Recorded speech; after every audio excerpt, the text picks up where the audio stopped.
Legal. Então, vamos começar nosso tempo. Eu vou começar com uma oração para a gente dar início aqui. Deus eterno e Pai querido, quero muito te agradecer por mais essa noite, por a gente estar juntos, hoje podendo fechar essa série sobre o livro de Daniel. Acho que a gente pôde aprender diversas coisas, que isso realmente nos leve a pensar em Ti, na Tua soberania, no Teu poder, no conforto que o Senhor nos dá por saber que o Senhor cuida das nossas vidas, Pai. Que a gente possa aproveitar esse tempo e que isso possa realmente nos enriquecer. Te oro agradecido por cada um que está aqui, que tem aberto o seu tempo, pela disponibilidade e disposição mesmo de cada um estar aqui com a gente. Te oro agradecido, em nome de Jesus. Amém. Muito bom, irmãos. Então, eu acho que tem alguém que está com o microfone aberto. Eu só ia pedir se você puder fechar, por favor. Mas então, começando, hoje a gente vai, a partir ali do capítulo 11, a gente tinha parado aqui no versículo 2, e a gente vai partir daqui. Então estamos só ajustando Daniel, capítulo 11, versículo 2, quando o anjo estava começando a explicar essa visão para Daniel, né? Então diz assim: agora, pois, vou dar-lhe a conhecer a verdade. Outros 3 reis aparecerão na Pérsia, e depois virá um 4º rei, que será bem mais rico do que todos os outros. Quando ele tiver conquistado o poder com sua riqueza, instigará todos contra o reino da Grécia. Pessoal, acho que alguém ainda está com o microfone aberto. Só queria pedir, porque senão fica um chiado aqui e atrapalha um pouquinho. Então, se puder só dar uma checada. Agora eu já não consigo mais ver quem é que está aberto.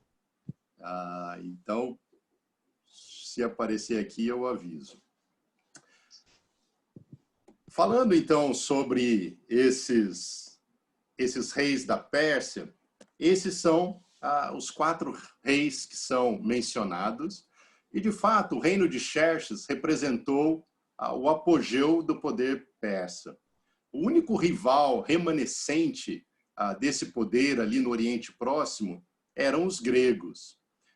Xerxes, ele apostou toda a riqueza e prestígio que ele tinha numa enorme campanha para conquistar o poder militar grego que estava sob a liderança de Atenas. Assim, só para pensar na dimensão dessa guerra, dessa batalha que ele planejou, ele chegou a construir um canal através do Cabo de Atos, que é uma região ali na Grécia, para tentar uma conquista naval. E assim ele evitar uma península ali no mar que era muito agitada, muito tempestuosa. Então imagine a grandeza disso. Ele gastou um período enorme para construir um canal. Ele levou 3 anos distribuindo provisões em pontos estratégicos.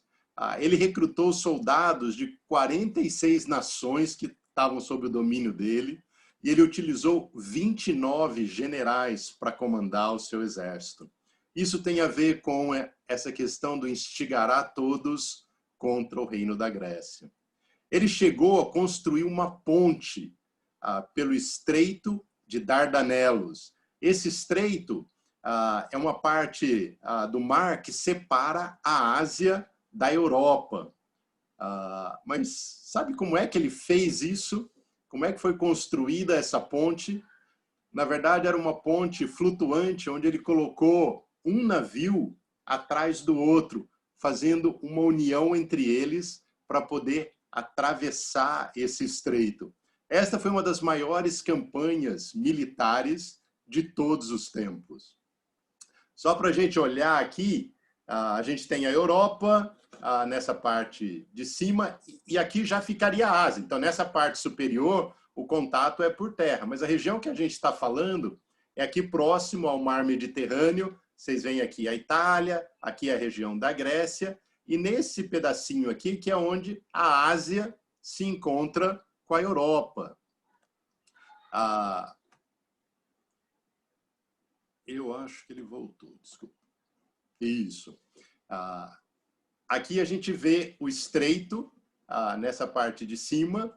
Então, daqui para cá é a Ásia e daqui para cima já é a Europa. E foi exatamente nessa região que ele fez essa ponte com os navios para que as tropas pudessem passar por elas. Esse estreito ele tem uma distância média de 1.200 metros, ou seja, pouco mais de 1 quilômetro. E depois disso acontecem algumas batalhas bem famosas, bem conhecidas. Uma delas foi a Batalha das Termópilas, que é reconhecida até hoje por oferecer táticas militares assim impressionantes, onde um exército que era muito pequeno, o exército grego que estava ali, e ele impôs uma resistência fantástica, uma potência gigantesca. A diferença das forças aqui era enorme. O exército de Xerxes era muito maior em número do que os gregos. E tem algumas frases famosas registradas nesse evento.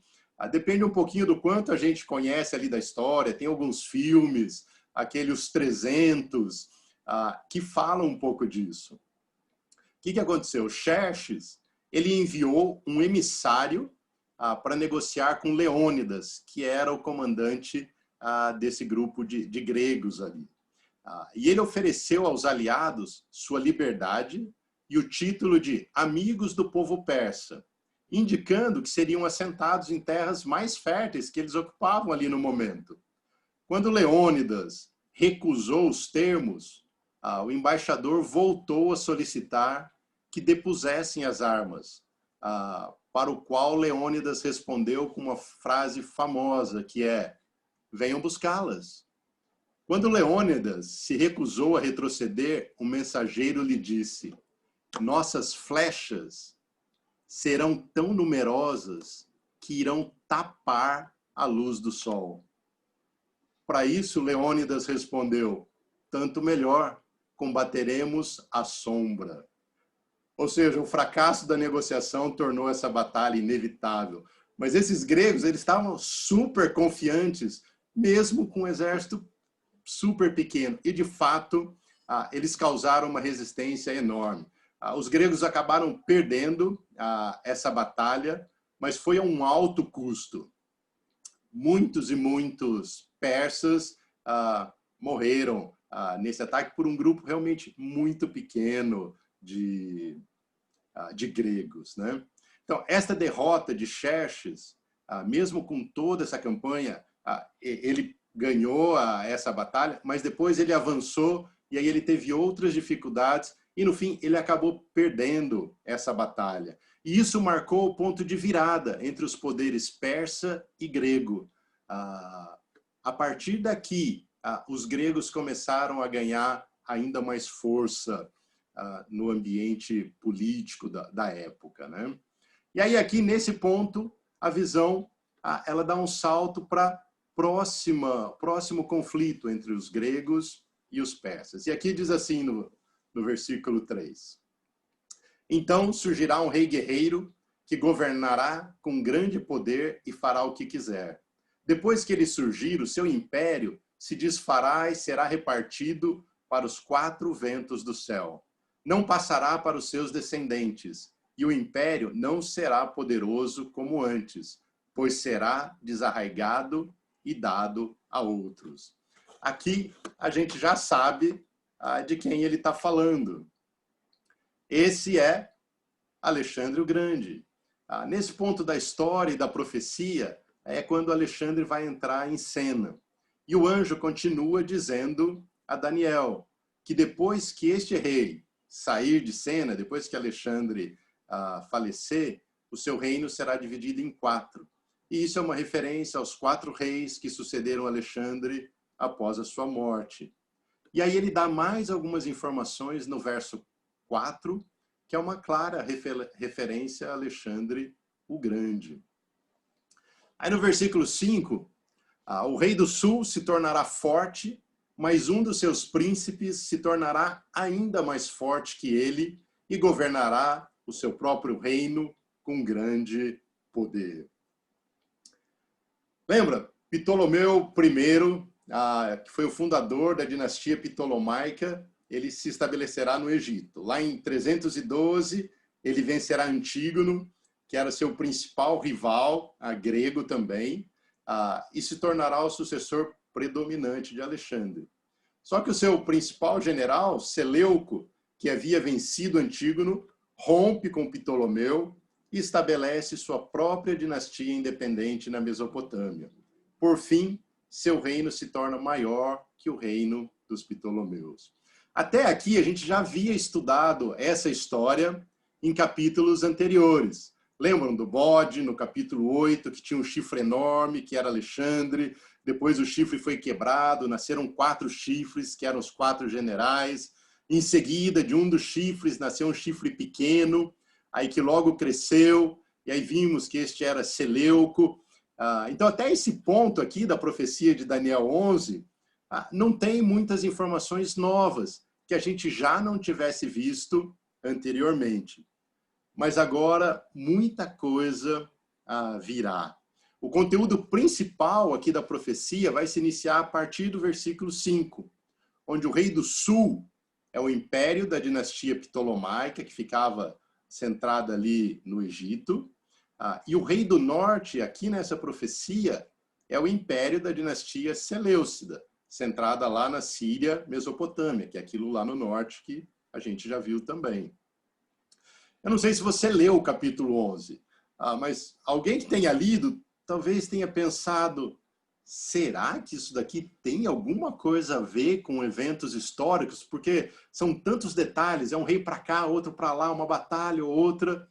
Mas o impressionante é que ela está totalmente alinhada com o que ocorreu na história. E é interessante lembrar que Daniel, ele não sabia sobre o que o anjo estava dizendo, porque todos esses eventos descritos aconteceram em torno de 200 anos após a morte de Daniel. Ele não tinha ideia de quem exatamente eram os reis do norte e do sul.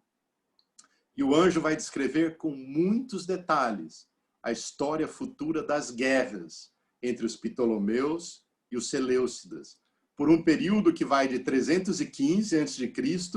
a aproximadamente 160 a.C., ou seja, em torno de 150 anos de história de guerras e de disputas.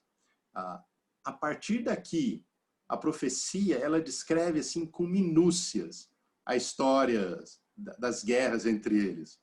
Só que assim, são tantas minúcias que a gente ia passar uma boa parte da noite aqui para ler cada uma delas na profecia e aí verificar o seu cumprimento na história. Mas assim, a correspondência ela é fantástica. Para quem aprecia a história, você vê algo descrito na profecia e aquilo se cumprindo com detalhes na história real ali do mundo. Então, o que eu vou fazer? Porque assim, eu fiquei num dilema incrível de como é que eu vou apresentar tudo isso para vocês. Então, assim, eu vou mostrar alguns versículos como exemplo dessa correspondência, e aí depois eu vou resumir assim rapidamente o que aconteceu na história. E assim, eu tenho todos esses slides com essa comparação. Depois, se alguém tiver interesse em saber esses detalhes do que fala a profecia, de como ela foi cumprida na história, eu deixo meu e-mail aqui no final, você me manda, e aí eu mando esse material para você poder comparar, só porque senão a gente não vai ter tempo suficiente para ver todos esses detalhes, tá bom? Então eu vou dar só alguns exemplos aqui na continuação, para a gente entender isso que eu estou falando. O que diz o versículo 6? Depois de alguns anos, eles se tornarão aliados. A filha do rei do sul fará um tratado com o rei do norte, mas ela não manterá o seu poder, nem ele conservará o dele. Naqueles dias, ela será entregue à morte, junto com sua escolta real e com seu pai e com aquele que a apoiou. Depois de certa disputa, o reino ptolomaico e o seleucida concordarão em compartilhar o poder pacificamente. Então, a fim de selar o acordo, Ptolomeu II enviará sua filha Berenice para se casar com Antíoco II, que era o herdeiro do trono do norte. Esse casamento, em 252 a.C., servirá para tornar os impérios do norte e do sul aliados políticos. Após a morte dos reis Antíoco I e Ptolomeu II, essa aliança será quebrada. Laodiceia, que era meia-irmã e esposa de Antíoco II, envenenará Berenice e seu filho, que era o legítimo herdeiro ao trono. Mais um exemplo, só para a gente ver. Alguém da linhagem dela, lá no versículo 7, se levantará para tomar-lhe o lugar. Ele atacará as forças do rei do norte e invadirá a sua fortaleza. Lutará contra eles e será vitorioso. Também se apoderará dos deuses deles, das suas imagens de metal e dos seus utensílios valiosos de prata e de ouro, e os levará para o Egito. E por alguns anos ele deixará o rei do norte em paz. O que aconteceu na história? Como vingança, o irmão de Berenice, que era Ptolomeu III, que havia assumido o trono, ele atacou Seleuco II, que era o sucessor de Antíoco II, ganhando muito território de Seleuco na Síria. Ptolomeu III retornará ao Egito com muitos despojos e manterá seu reino em paz. Então, isso é o que continua em cada um dos versículos até lá no fim quase do capítulo 11. São muitos versículos. Então, eu tenho todos esses dados. Mas o que eu vou fazer então agora? Eu vou tentar narrar essa história um pouco mais sucintamente, só para a gente seguir essa linha do tempo histórico. A partir daí, vai assumir no norte Antíoco III, que vai fazer várias guerras na tentativa de vencer os Ptolomeus lá no sul. Inicialmente, ele luta contra Ptolomeu IV, consegue algumas vitórias, depois ele sofre algumas derrotas, e isso vai se alternando ao longo de vários anos. Depois da morte de Ptolomeu IV, ele tenta novamente tomar o Egito com um grande exército. Nessa época, os judeus estavam sob o domínio dos Ptolomeus, ali do sul. Mas eles se rebelam contra o sul e passam a apoiar Antíoco III do norte. Antíoco III tem uma vitória significativa contra os Ptolomeus nessa altura. Antíoco III ele vai alcançar muito poder com várias conquistas na Ásia Menor. Porém, quando ele está no auge do seu poder, aí surge Roma e põe fim à expansão de Antíoco III. Ele estava crescendo muito, aí Roma chega e dá um basta. Como consequência dele ter perdido essa batalha onde os romanos chegaram, ele foi obrigado, como penalidade, a mandar o seu filho como refém para Roma. E esse seu filho é o que futuramente vai ser o nosso conhecido Antíoco IV Epifânio. Anos mais tarde, o filho, o famoso Antíoco IV, consegue voltar de Roma e ele acaba assumindo o trono, mesmo não sendo o herdeiro legítimo. Ele fez diversas artimanhas e intrigas para poder conseguir assumir o trono. E aqui a gente vai voltar com a história, eu só vou parar um pouquinho para a gente entender o contexto dessa chegada de Antíoco IV em Jerusalém, a influência dele na Palestina. A parte principal dessa profecia se refere ao reino exatamente dele. E ele vai se estender ali depois, especificamente sobre Antíoco, do verso 21 ao 35. O governo dos gregos, se referindo à dinastia dos Ptolomeus aqui do Egito, sobre Jerusalém, havia sido relativamente tranquila. Os judeus puderam manter sua religião sem muita interferência, eles podiam escolher o seu sumo sacerdote e tinham uma certa autonomia política.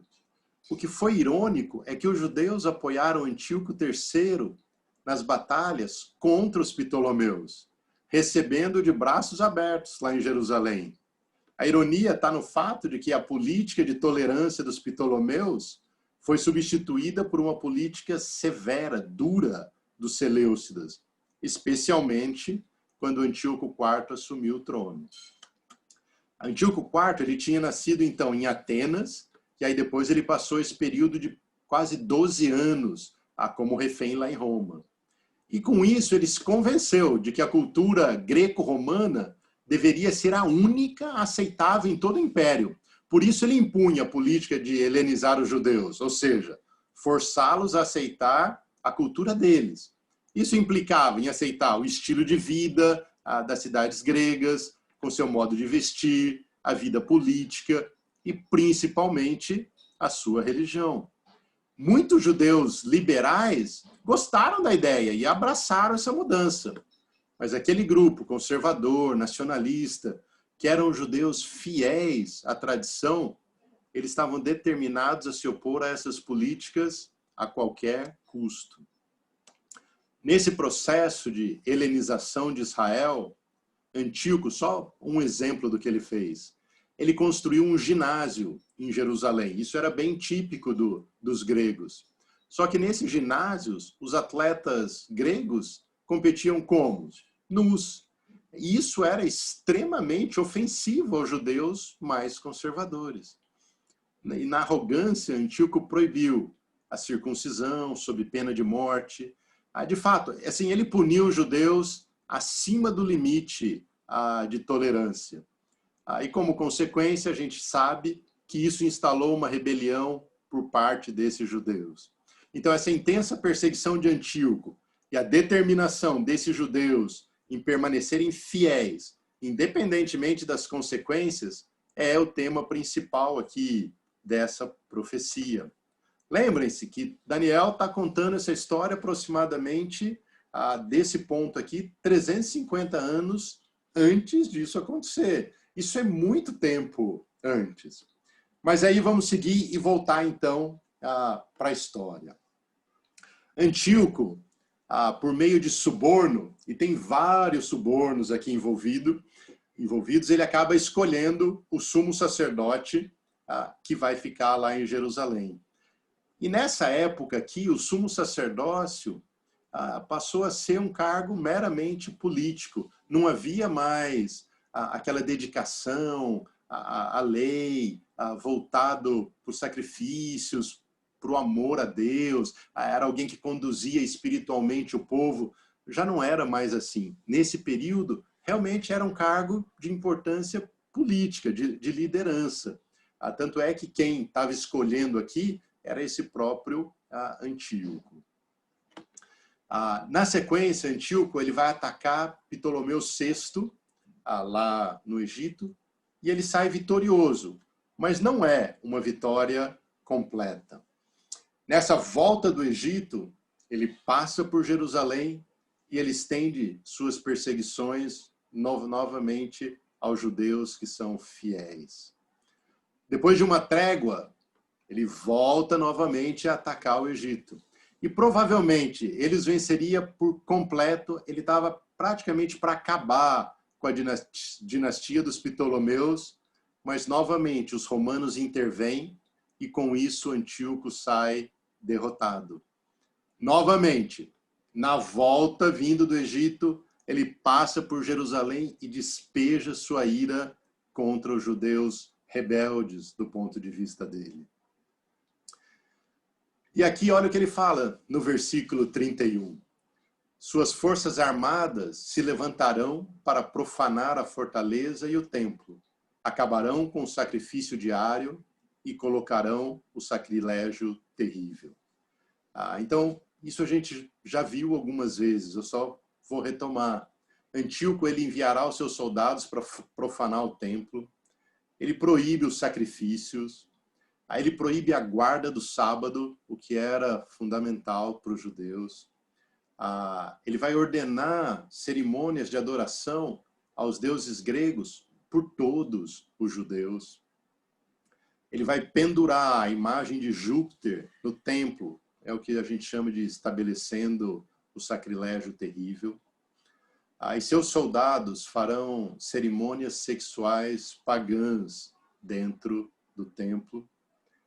E aí ele culmina com tudo isso, sacrificando um porco no altar, aspergindo o sangue por todo o templo.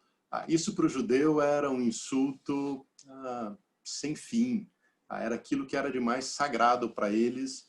Antíoco estava fazendo de uma forma extremamente arrogante e violenta, realmente gerando todos os instintos de revolta dos judeus.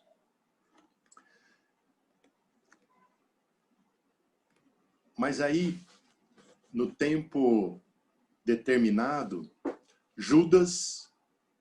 eu acho que eu pulei um aqui, gente, desculpa. Esses ataques bárbaros de Antíoco inspiraram o zelo religioso de um grupo de judeus que realmente se recusaram a se submeter a essas perseguições. Eram aqueles que verdadeiramente tinham um relacionamento com Deus, eles resistiram firmemente. Alguns judeus corajosos continuaram a guardar o sábado, a circuncidar seus filhos e a ensinar sobre Deus, mesmo correndo risco de vida. Aí, por um certo tempo, a tentativa de obedecer a Deus levou esses judeus fiéis, a vários deles, a serem mortos. Tem alguns relatos de coisas que aconteceram nesse período, eu separei dois aqui. Havia um judeu fiel, não, desculpa, isso é um pouquinho mais para frente. Havia um judeu fiel chamado Matatias. Isso é aquilo que a gente já falou sobre a revolta dos Macabeus, que ele se levantou contra os perseguidores gregos, ele com seus 5 filhos, e essa família, a dos Macabeus, é que veio lá no futuro a deixar Israel por um período independente, estabelecendo a dinastia asmoneana ou dos asmoneus. Tudo isso a gente já viu.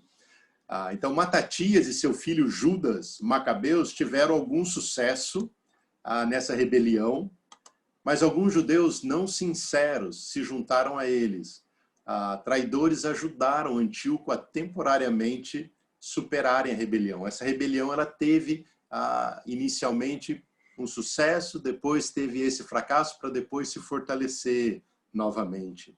Durante este tempo, os verdadeiros adoradores de Deus tiveram sua fé refinada e purificada.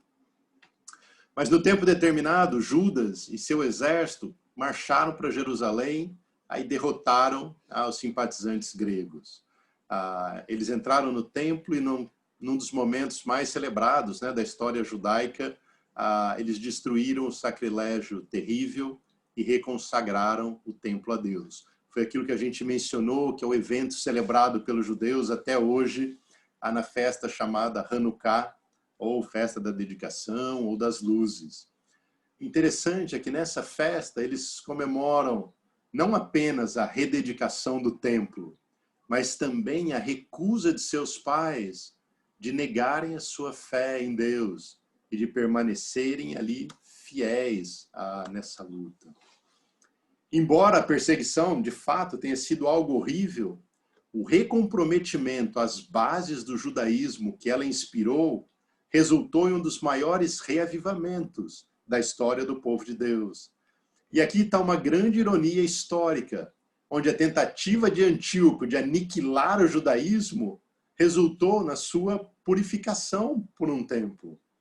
E como diz o ditado que a história se repete, depois, nos 3 primeiros séculos da era cristã, onde os imperadores romanos também tentaram destruir a Igreja de Cristo com suas perseguições aos cristãos, eles também simplesmente purificaram e fortaleceram a religião que exatamente eles queriam aniquilar. Então foi a história se repetindo. Eu acho que aqueles que sofrem algum tipo de perseguição hoje deveriam ter em mente esses exemplos. Isso ajuda muito a gente ter uma perspectiva correta. Mas a profecia ainda não está completa. Aqui no verso 35, a profecia ela dá um salto no tempo. E essa mudança ela é marcada por uma colocação no verso 35, onde o anjo diz a Daniel que os fiéis devem ser pacientes até que sejam refinados, purificados e alvejados até a época do fim, pois isso só acontecerá no tempo determinado. O fim dos perseguidores gregos virá no tempo determinado. O tempo do fim encontra o seu cumprimento dos versos 36 ao 45. E aqui a profecia falará sobre o reino do norte e o reino do sul. Começando ali no versículo 36, a cena ela avança rapidamente por quase 100 anos, só que aí vai mudar um dos protagonistas. Então, a partir de agora, o reino do norte agora passa a ser exatamente o Império Romano, enquanto o reino do sul é já o quase extinto reino dos Ptolomeus.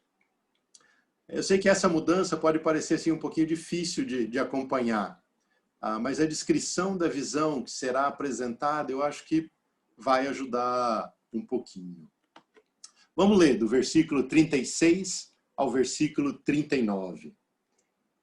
Diz assim: o rei fará o que bem entender.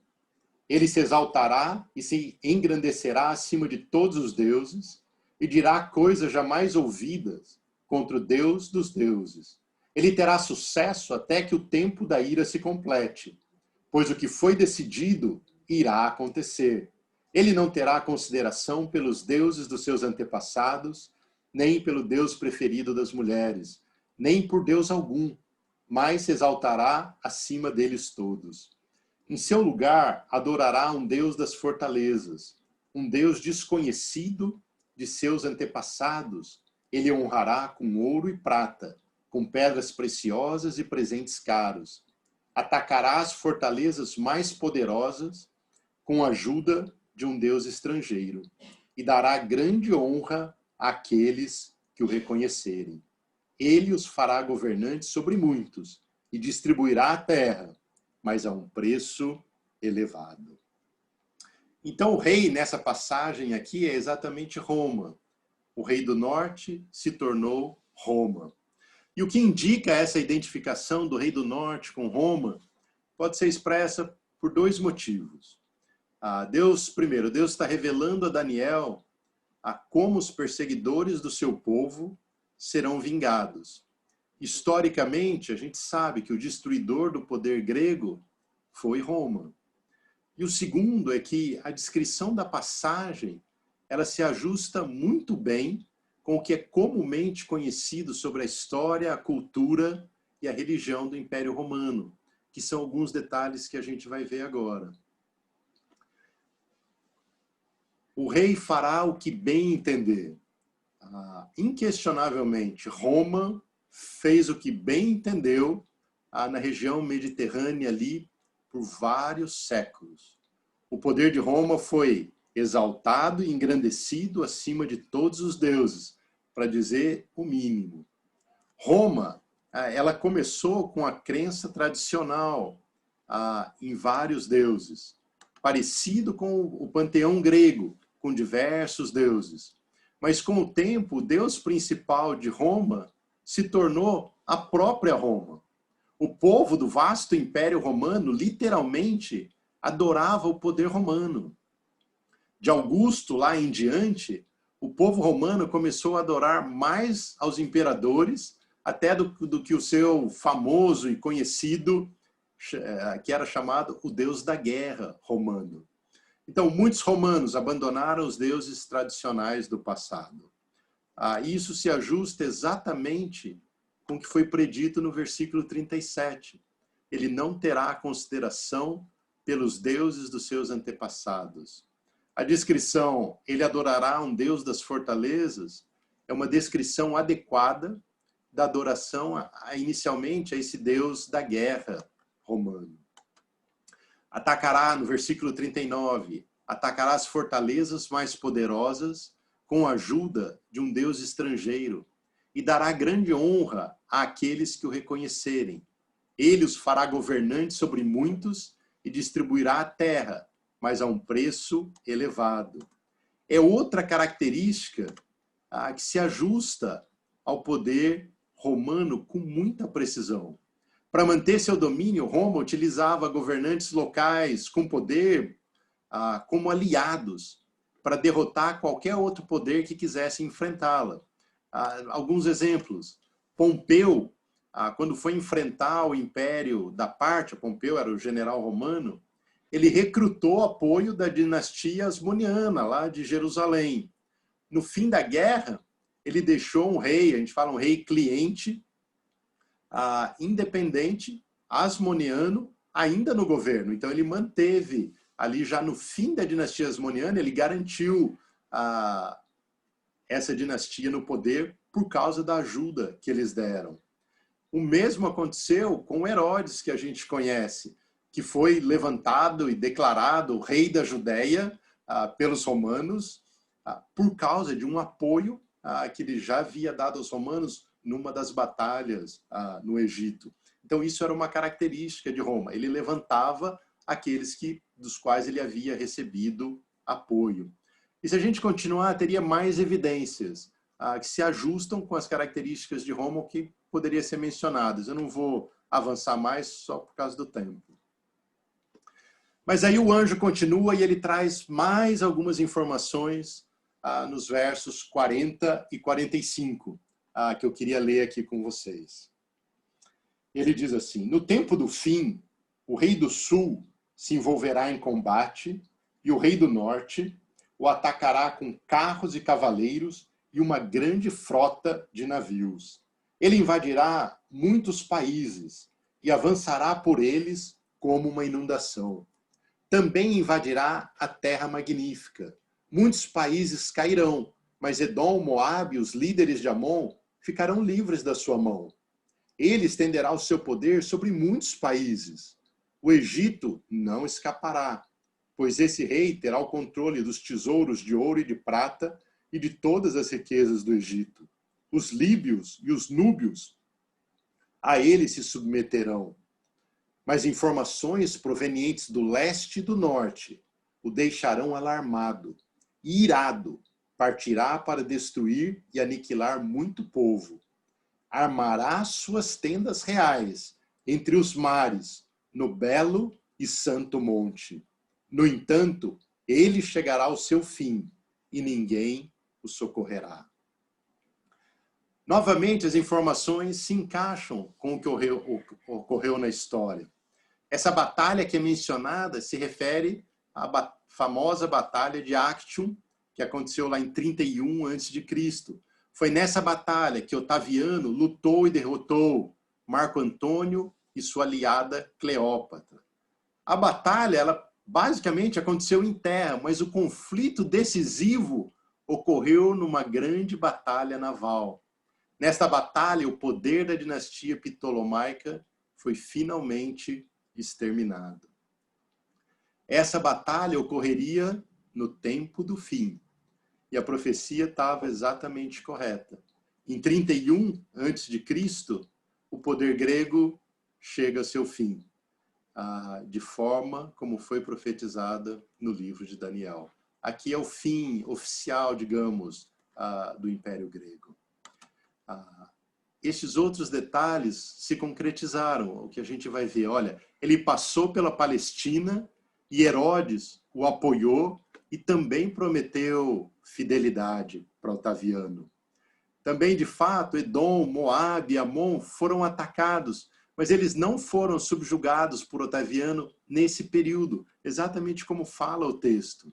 Otaviano não foi capaz de completar a vitória sobre os árabes, são esses povos aqui, pelo menos em parte, porque ele foi chamado para defender o império contra um ataque dos partos.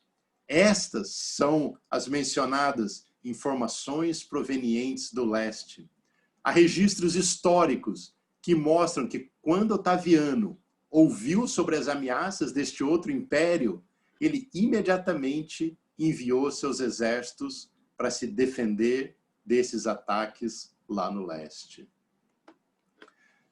Otaviano, saindo então do Egito, passou pela Palestina e, de fato, como diz o versículo 45, armando suas tendas reais entre os mares, ou seja, entre o mar Mediterrâneo e o Mar Morto, exatamente na Palestina, ou seja, na Terra Prometida.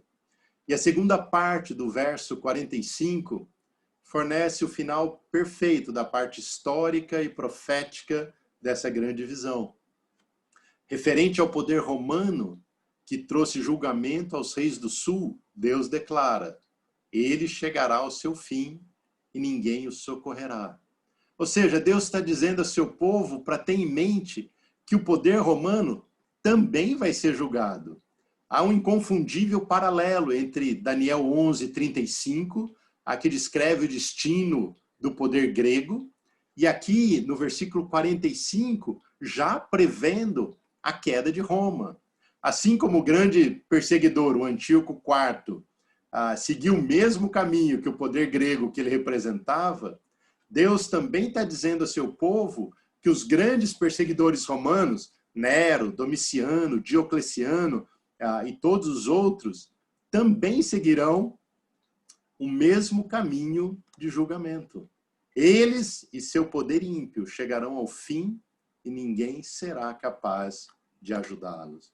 Ou seja, não tenha medo, permaneça fiel, não importando as circunstâncias, porque Deus domina as nações. Esse é o tema do livro de Daniel, que a gente repassou por tantas vezes. E aqui ele chega exatamente nessa mesma conclusão.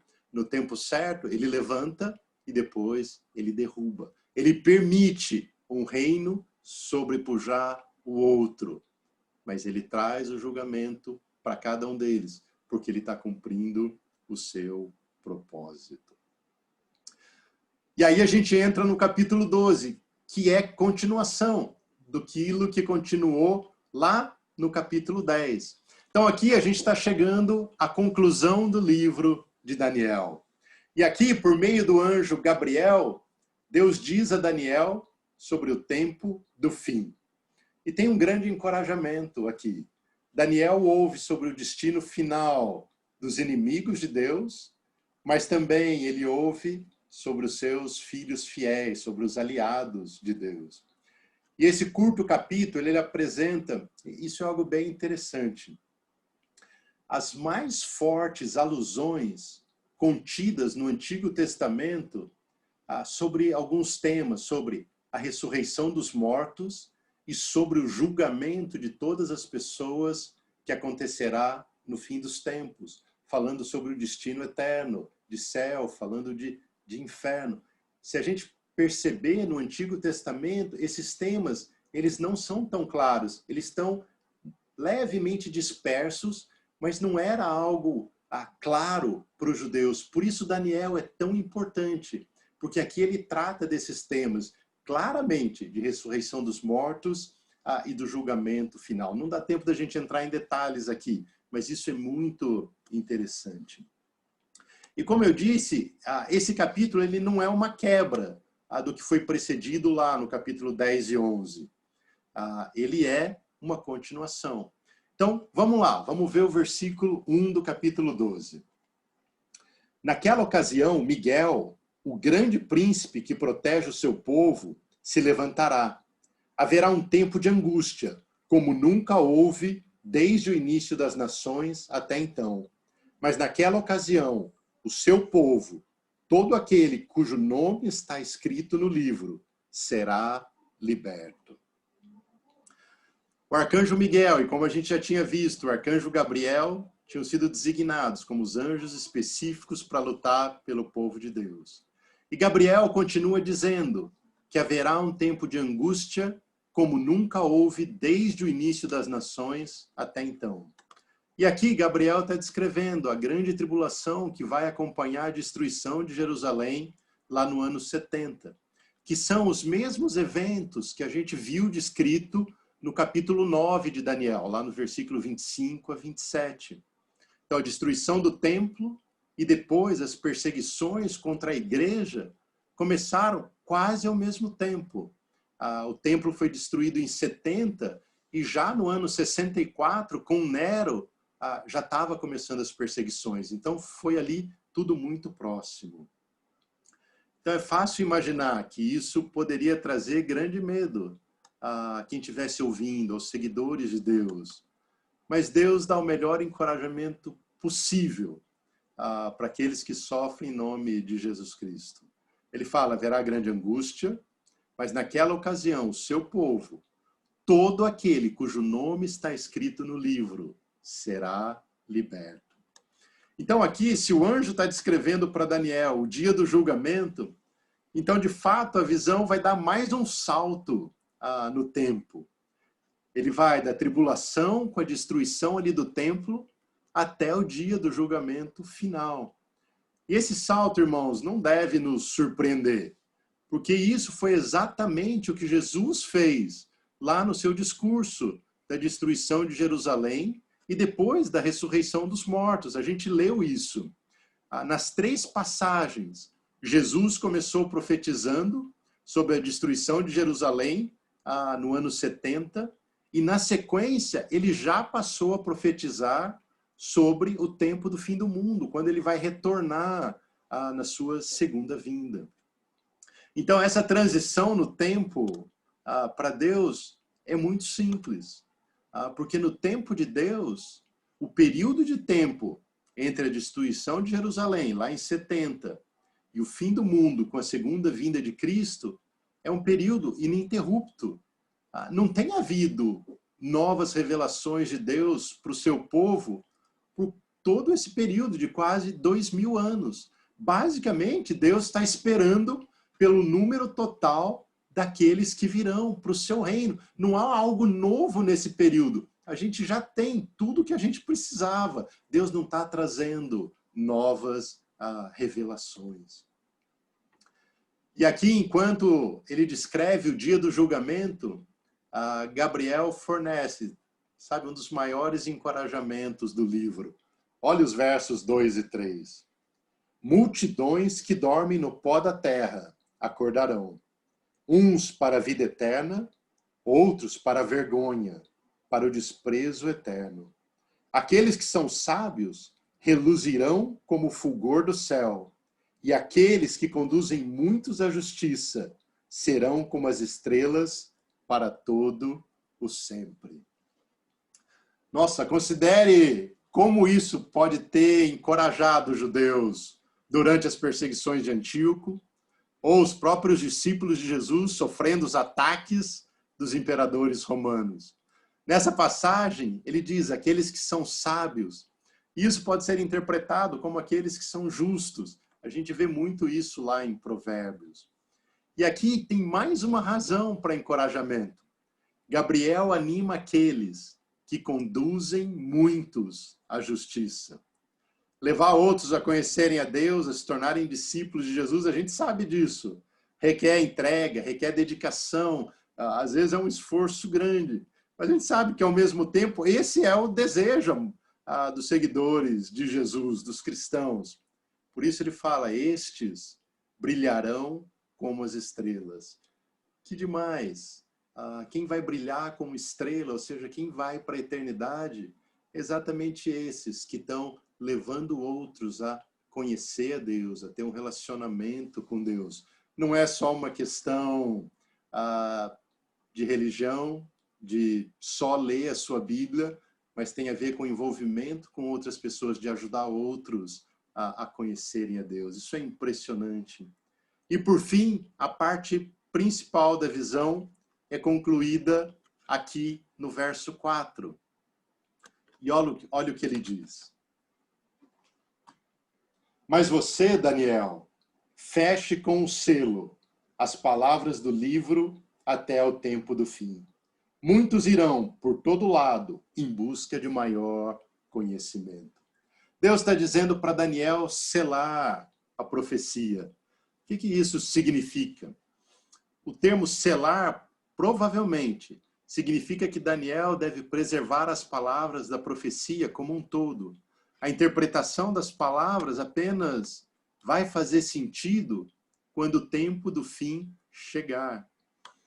Quando os eventos profetizados ocorrerem, o rolo terá sido aberto, ou terá sido revelado. E a gente viu no livro de Daniel que o fim pode estar relacionado com pelo menos 3 eventos. Pode ser com o término do poder grego, quando Marco Antônio e Cleópatra foram derrotados lá em 31 a.C. Ao fim também pode estar relacionado com o fim da adoração dos judeus, lá no ano de 70, quando o templo foi destruído. Ou ainda ele pode estar se referindo à destruição do poder romano, que a gente também viu nas profecias.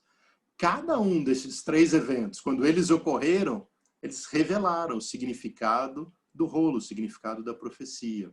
Aqui é difícil ter certeza sobre exatamente qual desses eventos Deus está se referindo. Em qualquer caso, o ponto é que muitos irão por todo lado em busca de maior conhecimento.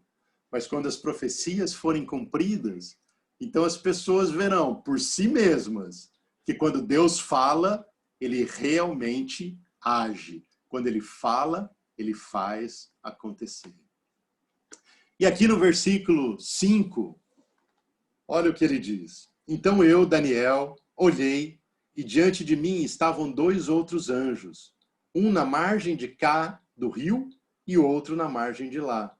Um deles disse ao homem vestido de linho, que estava acima das águas do rio: quanto tempo decorrerá antes que se cumpram essas coisas extraordinárias? Agora que a visão terminou, Daniel vê outros 2 anjos do outro lado do rio. E como a gente viu lá no capítulo 10, ele está falando aqui do rio Tigre. Eles perguntam o que Daniel e qualquer outro do livro naturalmente perguntaria nesse ponto. Quanto tempo vai decorrer antes que se cumpram essas coisas extraordinárias?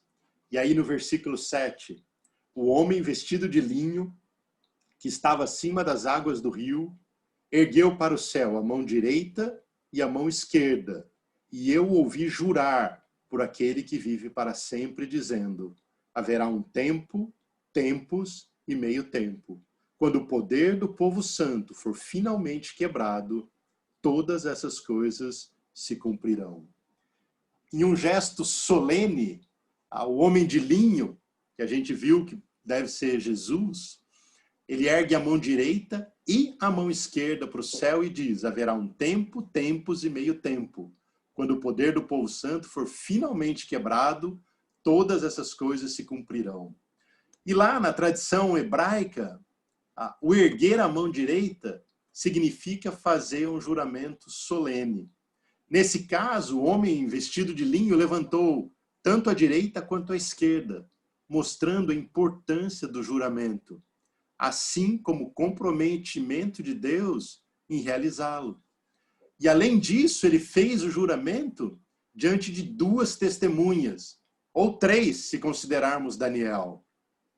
A presença de 2, ou de preferência 3 testemunhas, é lá no Antigo Testamento uma exigência para a confirmação de um juramento solene. A gente pode ler isso lá em Deuteronômio. Deus está realmente tentando tranquilizar Daniel e o seu povo com esse juramento. A qual dos grandes eventos descritos aí nas muitas visões de Daniel, Jesus está se referindo? A resposta é que quando ele menciona que coisas extraordinárias que ocorrerão quando o poder do povo santo for finalmente quebrado, ele está se referindo novamente aos grandes eventos relacionados à destruição do templo e da cidade de Jerusalém, lá por Tito, no ano 70. Então, Satanás e seus aliados terão poder sobre o povo de Deus por um período limitado de tempo, que é representado pelos 3 anos e meio, que, como a gente viu, é uma quantidade de tempo limitada. O ponto não é que a duração de qualquer tribulação específica dure literalmente 3 anos e meio. O ponto é que Deus está no controle. Com certeza ele vai limitar o tempo de angústia para que seu povo possa resistir à provação. Isso é, mais uma vez, irmãos, certamente uma palavra de conforto para Daniel, para os anjos e para qualquer um de nós que estivesse lendo o livro de Daniel. E aí no versículo 8, diz assim: eu ouvi, mas não compreendi. Por isso perguntei, meu Senhor, qual será o resultado disso tudo? Parece que Daniel ainda estava confuso. Ele pergunta ao Senhor, qual será o resultado disso tudo? Mesmo com todo o esforço de Deus para tranquilizar Daniel de que ele está no controle, que ele protegerá o seu povo, não importa quão intensas sejam as perseguições, os tempos difíceis, parece que Daniel ainda se sentia um pouco inseguro. E acho que é o mesmo que acontece muitas vezes com a gente. A gente conhece as promessas de Deus, a gente sabe que Deus está com a gente, que Deus vai cuidar de cada coisa, mas muitas vezes, quando vem o tempo difícil, bate aquela insegurança do que será que Deus está fazendo com nossas vidas, por que que Ele está permitindo. E aí no versículo 9, ele responde, siga o seu caminho, Daniel, pois as palavras estão seladas e lacradas até o tempo do fim. A resposta de Deus para Daniel e para nós não pode ser, às vezes, exatamente o que a gente gostaria de ouvir. Basicamente, ele diz, siga seu caminho, Daniel. Em outras palavras, Daniel, você precisa apenas confiar em mim sobre esse assunto. Na essência, Deus está dizendo a Daniel, e de novo, a qualquer um que se sinta inseguro, mesmo com todas as garantias que ele já deu, de que ele está no controle. Você precisa decidir confiar na minha providência. Siga seu caminho, Daniel, e me deixe lidar com as coisas difíceis. No meu tempo, eu revelarei o que eu tenho em mente. O seu trabalho é continuar vivendo uma vida justa e confiar em mim. Impressionante, Deus está sendo, Daniel, olha, segue seu caminho, confia, eu estou cuidando de cada coisa. E aí no versículo 10, ele diz, muitos serão purificados, alvejados e refinados, mas os ímpios continuarão ímpios. Nenhum dos ímpios levará isto em consideração, mas os sábios, sim. Aqui parece que Jesus continua respondendo a Daniel. Embora as grandes perseguições no momento possam parecer um evento trágico, Deus usará esses eventos de luta para purificar, para alvejar, para refinar a fé do seu povo. Vale depois a gente lembrar lá de 1 Pedro 1, 6 e 7. Anota para você ler depois. E Deus também está chamando Daniel a não se preocupar com aqueles que não quiserem entender a mensagem. Os ímpios continuarão ímpios e não há nada que Daniel possa fazer sobre isso. A mensagem para Daniel, então, é que Deus também está no controle dos ímpios. Daniel deve tentar revelar a verdade para todos, mas ele deve perceber que muitos escolherão não aceitar a mensagem. E acho que o Senhor também encoraja Daniel aqui, que aqueles que são sábios, aqueles que são justos, esses vão entender a mensagem. E de novo, mesmo Deus tendo dito a Daniel para ele descansar e confiar na sua providência, Deus decide fornecer, parece que uma última garantia específica para ele, que é o que a gente lê nos versos 11 e 12. Depois de abolido o sacrifício diário e colocado o sacrilégio terrível, haverá 1.290 dias. Feliz aquele que esperar e alcançar o fim dos 1.335 dias. Lá no versículo 7, ele estava falando sobre o período de tribulação relacionado com a destruição de Jerusalém. Aqui a profecia está tratando lá do período de perseguição sob Antíoco IV, Epifânio, que também ia durar um período de tempo limitado. Lembra que a gente está na sequência ali do capítulo 10 e 11. Aqui, talvez seja um dos pontos mais delicados das profecias que a gente viu no livro. Ele fala, depois que for abolido o sacrifício, haverá os 1290 dias, e aí serão abençoados por Deus, serão felizes os que esperarem e alcançarem os 1335 dias. Uma possível explicação para os 1290 é a seguinte, só para a gente lembrar, o calendário hebraico, como a gente falou, ele era o calendário lunar, ou seja, um ano eram 12 meses de 30 dias. O que acontecia é que assim, você precisava fazer um certo ajuste no calendário para que ele não ficasse defasado com o ciclo solar. Senão, o povo judeu estava lá fazendo a festa das colheitas, mas com a defasagem nem seria mais o período das colheitas. Então, o que acontecia? A cada 6 anos, eles acrescentavam um mês. Por quê? Lembra? Cada ano era de 360 dias. Então, ia faltando 5 dias a cada ano. Depois de 6 anos, então, faltariam 30 dias. Por isso, eles acrescentavam um mês para manter essa coerência. E aqui o trecho está falando de um período de 3 anos e meio. Mas o que isso significa?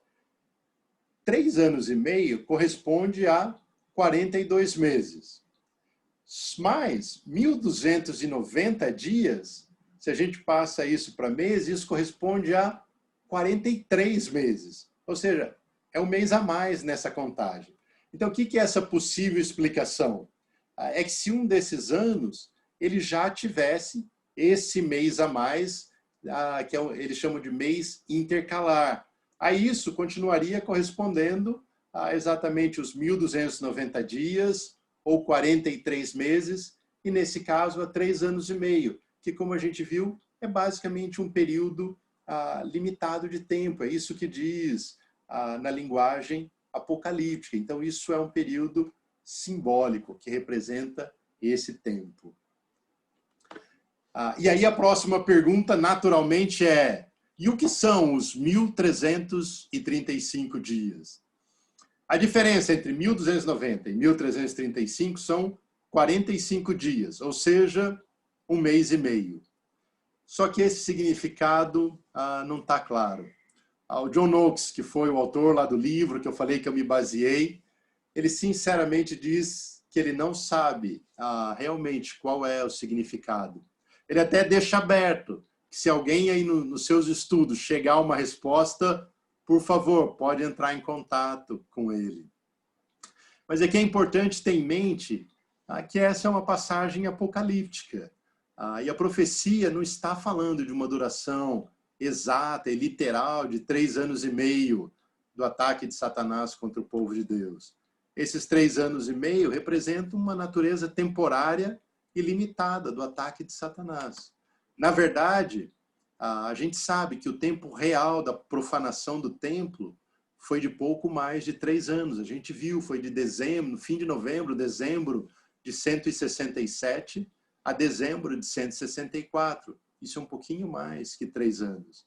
Então, é inteiramente possível que esse tempo extra aí de um mês e meio se refira a algum detalhe de algum evento histórico real que tenha acontecido durante os ataques de Antíoco.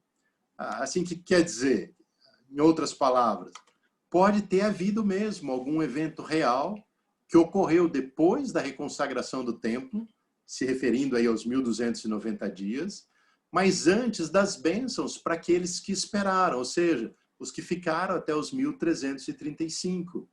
Ou seja, nessa altura de tudo que a gente já estudou, não deve nos surpreender de que mesmo um detalhe nas visões pode corresponder a um evento histórico real que de fato tenha acontecido.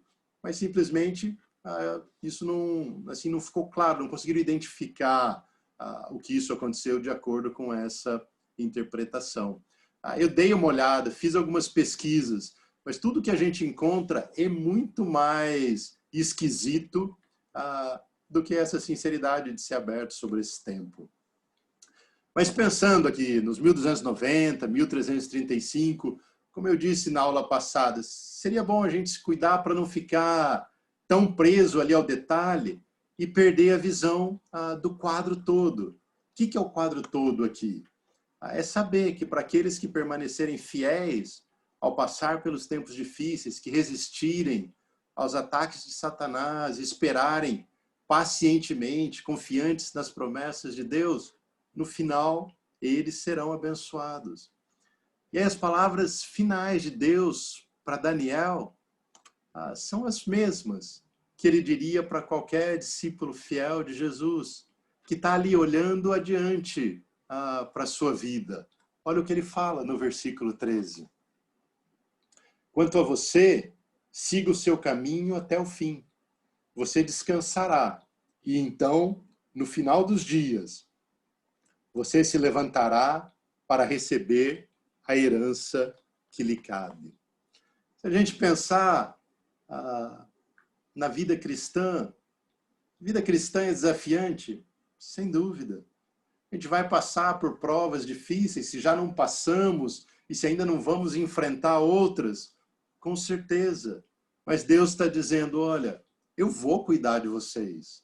No final, eu lhes darei a sua herança. Vocês vão estar comigo para toda a eternidade. Eu já fiz tudo isso, eu já levantei reis, eu já tirei reis, eu já levantei reinos e nações, e eu já as tirei, porque eu iria trazer o meu reino, para que isso pudesse ser o seu lugar. Sabe, isso me faz pensar no que Jesus disse, lá em João 14. Jesus falou, olha, não se perturbe o coração de vocês. Creiam em Deus, creiam também em mim. Na casa de meu pai há muitos aposentos. Se não fosse assim, eu lhes teria dito, vou preparar-lhes lugar. E se eu for e lhes preparar lugar, voltarei e os levarei para mim, para que vocês estejam onde eu estiver. Eu vejo que aqui é a mesma essência do que Deus está falando para Daniel. No final, você vai levantar e você vai desfrutar da sua herança. Confia em mim, permaneça fiel, porque de fato sou eu que domino as nações, sou eu que levanto e derrubo reis, porque eu tenho um propósito, e esse propósito chegou para as nossas vidas. E assim, fechando o livro de Daniel, a gente viu lá no capítulo 2 o sonho da estátua e a vinda do reino de Deus. No capítulo 4, a gente viu o sonho da grande árvore, com a humilhação de Nabucodonosor e o reconhecimento de que o Deus de Israel é o Deus Todo-Poderoso. No capítulo 5, a gente viu Daniel decifrando a escrita na parede e assistindo à queda da Babilônia, a chegada do Império Persa.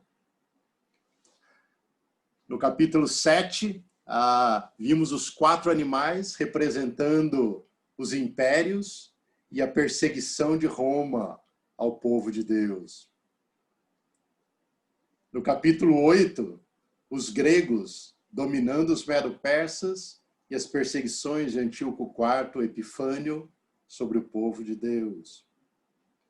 No capítulo 9, a gente viu as 70 semanas e a vinda do Messias sendo ali profetizada. E nos capítulos 10 a 12, as lutas entre os reinos do norte e do sul e a certeza de que Deus domina as nações e por isso a gente não precisa temer. Esse foi todo o estudo do livro de Daniel, tendo essa marca. Deus é soberano, Ele está cuidando de todas as coisas. E assim a gente conclui a nossa aula. Irmãos, eu queria só aproveitar antes de abrir para alguma pergunta e comentário. Legal, obrigado aí pelo apoio. Muito especial. Mas lembrar, então, que a gente vai estar juntos novamente na semana que vem, com a presença aí do John Oakes. Espero que dê tudo certo. Às vezes essa coisa de distância pode complicar um pouquinho, mas ele confirmou que ele vai estar conosco. Então, eu anotei as principais perguntas que vocês fizeram ao longo da série. Então, se você tiver mais alguma também que queira trazer na semana que vem, fique à vontade. Então, só para vocês não esquecerem que, então, na quarta que vem, ele está aqui com a gente. Tá bom? Obrigado.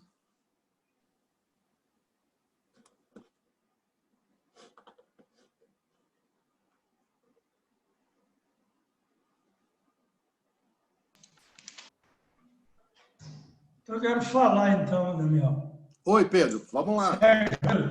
Estou com o Daniel na cabeça. Obrigado aí. Realmente você esclareceu esse livro, né? Porque é muito difícil essas profecias, né? Elas podem ser comparadas ao Apocalipse. Sim. E tem outros livros aí também que tem umas profecias lá que a gente não entende direito, precisa pesquisar mais, né? Eu entendi aí que todos esses impérios, a gente tem a impressão que eles queriam impor o Deus deles, né? O romano, o medo-persa, o grego. Então, cada um vinha para impor a sua cultura, o seu Deus, e depois eles saqueavam o país, né? Que eles derrotavam, né? Mas a gente vê que, né, a estátua lá, aquela pedra que caiu no pé da estátua, é justamente o reino de Deus, né? O povo de Deus que passou por tudo isso, vem passando e vamos chegar lá, entende? A gente já sabe que não existe mais nenhum daqueles impérios, né? Agora tem aí o Império Americano, tem o russo, tem o chinês. O cristão na China ele é perseguido, né? Acho que na Rússia também não pode andar com a Bíblia lá. Então, o tempo do fim ainda está bem próximo, né? O que você acha, Sérgio? O tempo do fim já está começando já desde quando Jesus ressuscitou, né? Né? A gente não sabe dizer exatamente. Isso pode acontecer a qualquer hora, ou Deus pode esperar algum tempo. Mas eu acho que vendo tudo isso, tudo que você falou, Pedro, eu acho que assim, realmente é muito encorajador, né? Você vê como Deus tinha um plano, ele fez tudo isso para trazer o reino dele, né? Isso é próximo da gente, não é algo distante. Então, acho que isso é algo que me encoraja muito vendo o livro de Daniel, né? Realmente Deus expressando quem ele é e sendo todo poderoso, ele fazendo de tudo para nos trazer perto dele. Acho que isso é fantástico. Tá bom, obrigado, Sérgio. Valeu, Pedro.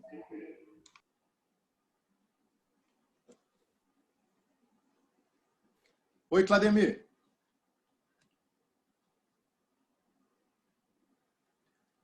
Não estou te escutando, está sem som.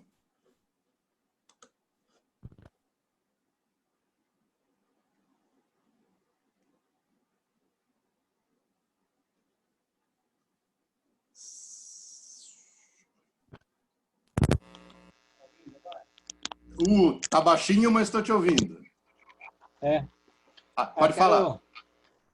Quero agradecer aí o zelo, a dedicação aí, a sua paixão, né, para entender o contexto, a história, foi muito especial. Penso que, com certeza, é uma história muito difícil para entender, para mim, né, mas eu fiquei pensando assim, né, na sua visão, pensando no confronto espiritual de Satanás, naquela época, onde existia muitas guerras, então, assim, muitas nações eram dizimadas.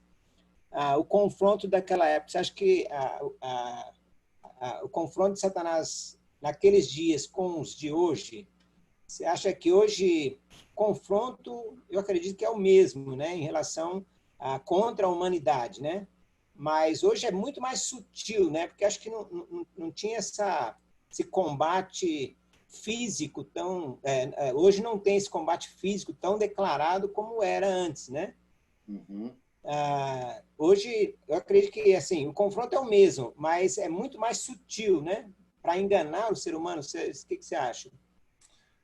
Puxa, é interessante, Clademir. Eu acho que, assim, tem vários aspectos. Eu acho aqui onde a gente vive, no nosso país, talvez no mundo ocidental, realmente eu acho que é isso mesmo que você falou, é muito sutil, esse confronto existe, e é sutil, com as ideologias, com as ideias, com tudo que é vendido no sentido de tentar nos levar para as coisas do mundo, né? Mas eu acho que, como até o Pedro comentou, tem outras partes do mundo que estão vivendo sobre conflitos mesmo, né? Armados e lutas.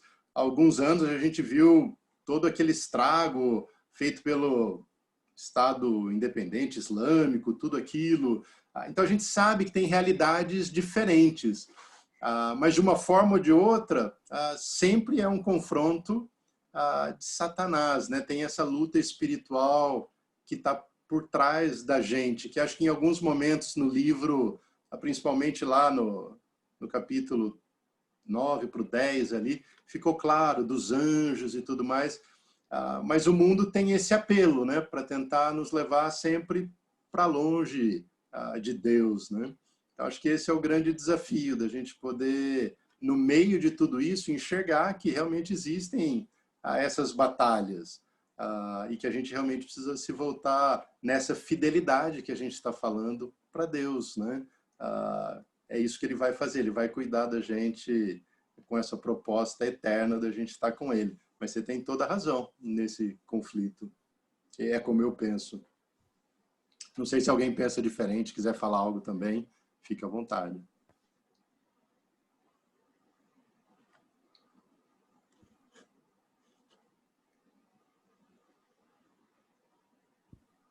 Ana, acho que eu não estou te ouvindo. Você está falando, eu não estou ouvindo. O seu microfone está aberto, mas deve ser alguma conexão aí, talvez. Estou tentando fazer leitura labial.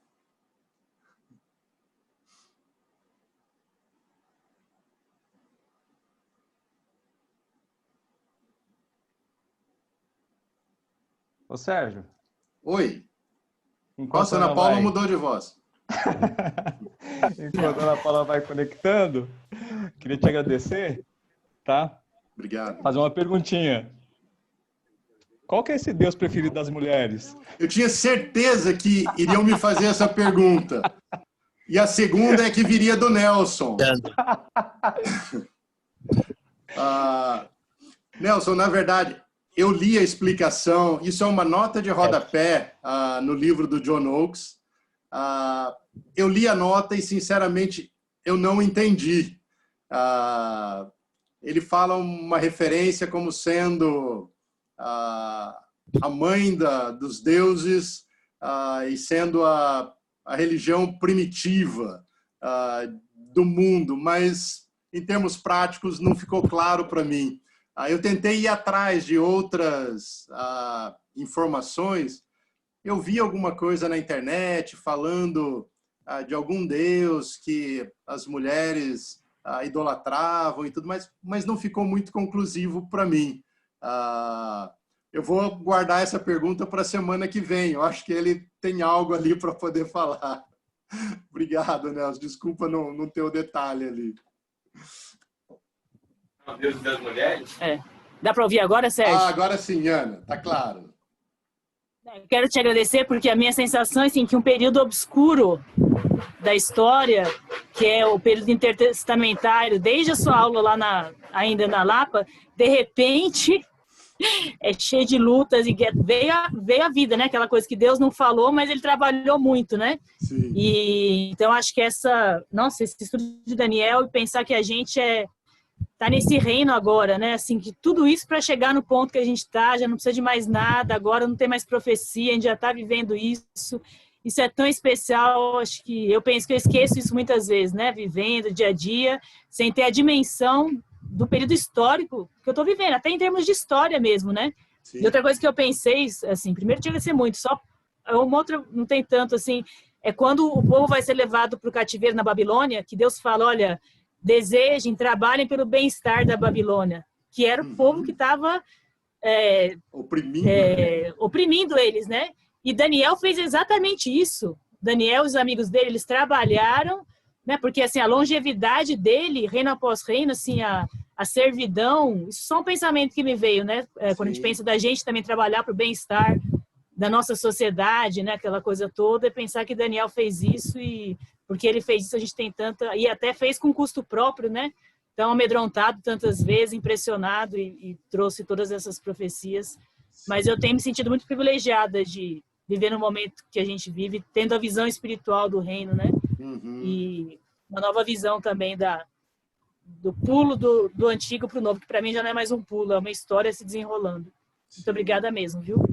Legal, obrigado, Ana. Hoje eu estava lendo um pouquinho dessa história que eu estava vendo ali das Batalha das Termópilas. Isso tem muita coisa que é novo para mim também. Mas é interessante que você começa a ver alguns detalhes, você fala, uau, como tudo isso girou na história, mas não foi ao acaso, né? As coisas não estão acontecendo por acontecer. Realmente, isso abre os olhos. Eu acho que lá no futuro a gente vai olhar para trás e mesmo olhando a nossa vida, da nossa igreja, a gente vai enxergar umas coisas que falam, uau, olha como Deus estava fazendo, né? É interessante, animador. Mas obrigado, Ana. E o que o Alê falou dessa parte, né? Para que tanto detalhe assim, né?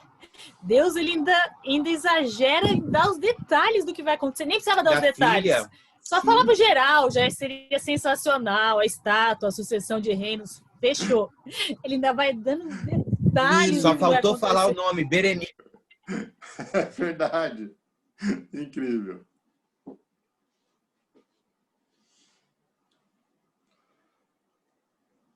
Legal, irmãos. Acho que é isso. Alguém tem mais algum comentário? Legal. Então, tá bom. Vou agradecer realmente a disposição de vocês terem participado aí das 5 semanas. Espero vê-los na próxima. Eu acho que vai ser uma experiência bacana, né? Poder conversar com alguém como o John e animá-los para a continuidade aí da nossa escola bíblica. Então, muito obrigado mesmo, pessoal. Ótima noite aí. Obrigado, meu irmão. Valeu. Obrigada. Tchau, gente. Bom descanso.